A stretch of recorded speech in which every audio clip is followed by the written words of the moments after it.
Picture this. The year is 1660, and you are standing in the Grand Hall of Versailles. The chandeliers glittering above, the air thick with the scent of beeswax and perfume. And before you stands a sea of nobles, their heads crowned with mountains of powdered hair so tall and wide they cast shadows across their jeweled shoulders. And though it looks like spectacle, like fashion, for the sake of vanity, the truth is darker, for beneath those wigs lie scars of disease, the whispers of decay, and the desperate attempt to hide nature's cruel hand. Syphilis, smallpox, lice, these were the plagues of Europe, tearing through bodies, leaving sores that never healed, scalps that could not grow hair, and in an age where appearances weren't just beauty, but proof of God's blessing to be. Bald was to be cursed, so wigs were never just ornaments.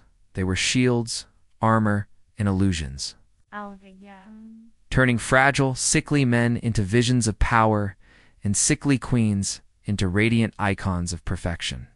And no one understood this better than Louis XIV, the Sun King, who at just 17 began losing his hair, a tragedy that could have unraveled the image of invincibility he so carefully constructed. And so he commanded wig makers to fashion for him a new crown, not of gold, but of hair. Massive, flowing, majestic, so heavy that servants had to adjust it, so tall it demanded admiration. And when he appeared in court with this new creation, the nobles gasped, not in horror at his vanity, but in awe at his brilliance, for they knew that to imitate the king was to share in his glory. And thus began a craze that consumed Europe, one wig at a time. But wigs were more than disguise. They were industry.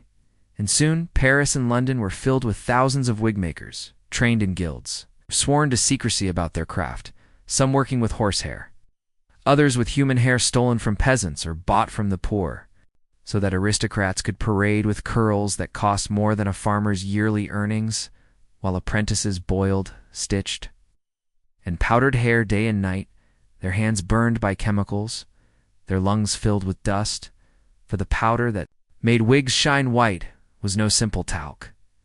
It was ground bone, starch, and sometimes even arsenic, a slow poison disguised as elegance.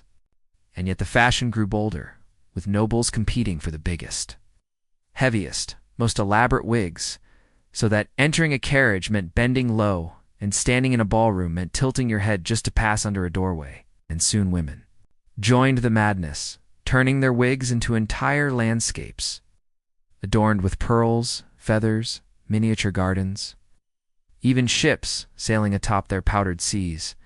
And though people laughed, they also stared, because these creations weren't merely ridiculous, they were symbols of wealth, each feather a fortune, each pearl a declaration of superiority, and in a society obsessed with hierarchy, the wig was the ultimate badge of status, which is why the word bigwig was born, for the man with the largest wig was the man with the most power.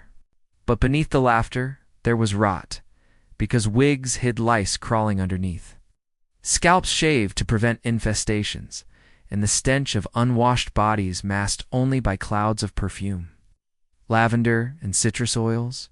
And while nobles strutted, commoners starved, their hair harvested, their wages spent on bread they could barely afford, and resentment grew until by the time revolution swept across France, the wig had become a hated symbol of everything wrong with the old world, so hated that during the Reign of Terror, wearing a wig could mark you for the guillotine, and yet, in a twist of irony, judges and lawyers in England clung to the wig, making it part of tradition, as if to remind the world that authority should always wear a crown, even if it's made of powdered horsehair.